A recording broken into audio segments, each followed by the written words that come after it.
Aunty, ಸಂಬಂಧಿಕರ ಬಗ್ಗೆ ನಿನ್ನ ಒಪಿನಿಯನ್ ಏನಂತೆ? ಈಗ ಕೇಳಕತ್ತಿ ಅದನ್ನ ಹಂಗೆ ಸುಮ್ಮನೆ ಕೇಳಿದ್ನೆ ಆಂಟಿ, ಕೇಳ್ಬೇಕನ್ನಿಸ್ತ ಅದಕ್ಕೆ. ಸಂಬಂಧಿಕರ ಬಗ್ಗೆ ನನ್ನ ಒಪಿನಿಯನ್ ಏನಂದ್ರ, ಸಂಬಂಧಿಕರೊಳಗೆ 2 ಟೈಪ್ಸ್ ಇರ್ತಾರ. ಯಾರ್ಯಾರು ಆಂಟಿ ಅವರು? ಯಾರಂದ್ರ, ಫಸ್ಟ್ ಒನ್ನು ಆತ್ಮೀಯ ಸಂಬಂಧಿಕರು, ಸೆಕೆಂಡ್ ಒನ್ನು ನಾಲಾಯಕ ಸಂಬಂಧಿಕರು. ಆತ್ಮೀಯ ಸಂಬಂಧಿಕರು ಅಂದ್ರೆ ಯಾರ್ಯಾರು ಆಂಟಿ ಅವರು? ಆತ್ಮೀಯ ಸಂಬಂಧಿಕರು ಅಂದ್ರ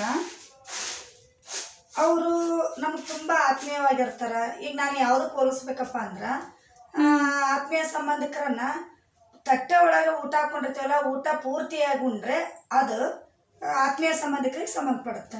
ಮತ್ತು ನಾಲಾಯಕ ಸಂಬಂಧಿಕರು ಅಂದ್ರೆ ಆಂಟಿ? ನಾಲಾಯಕ ಸಂಬಂಧಿಕರು ಅಂದ್ರೆ ಊಟದಾಗ ಉಪ್ಪಿನಕಾಯಿ ಸೈಡಿಗೆ ಇಟ್ಟಿರ್ತೀವಿ. ಏನೋ ಇವತ್ತು ಊಟ ಏನೋ ಎಡವಟ್ಟಾಗೈತಿ ಅಂದ್ರೆ ಸ್ವಲ್ಪ ಉಪ್ಪಿನಕಾಯಿ ಹಚ್ಕೊಂತೀವಲ್ಲ, ಅಷ್ಟೇ ಅವ್ರ ಸಂಬಂಧ. ಈಗ ಊಟವನ್ನು ಪೂರ್ಣವಾಗಿ ಉಂಡ್ರೆ ಅದು ಆತ್ಮೀಯವಾದ ಸಂಬಂಧಿಕರು. ಅದ ನಾವು ಉಪ್ಪಿನಕಾಯಿ ಹೆಂಗೆ ಬಳಸ್ಕೊತೀವೋ ಅಷ್ಟೇ ಬಳಸ್ಕೊಂಡ್ರೆ ಅದು ನಾಲಾಯಕ ಸಂಬಂಧಿಕರು. ಯಾಕಂದ್ರೆ ನಾಲಾಯಕ ಸಂಬಂಧಿಕರ ಒಂದು ಗುಣ ಅಷ್ಟೇ ಇರುತ್ತೆ. ಊಟದಾಗ ಹೆಂಗೆ ಉಪ್ಪಿನಕಾಯಿ ಹಚ್ಕೊತೀವಿ ಅವ್ರನ್ನ ಅಷ್ಟೇ ಬಳಸ್ಕೊಂಡು ಕೈ ಬಿಡ್ಬೇಕು. ಅವರು ನಂಬಕ್ಕೆ ಯೋಗ್ಯ ಇರಂಗಿಲ್ಲ. ಅದಕ್ಕೆ ಅಂಥ ಸಂಬಂಧಿಕರ ಮಾತಿ ತಲೆ ಕೆಡ್ಸ್ಕೊಳ ಅವಶ್ಯ ಇರೋಂಗಿಲ್ಲ.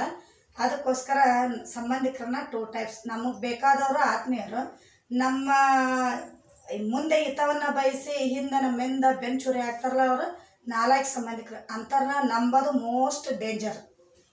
ಹೌದು ಬಿಡ ಆಂಟಿ, ನಿಜ. No, no, no, no.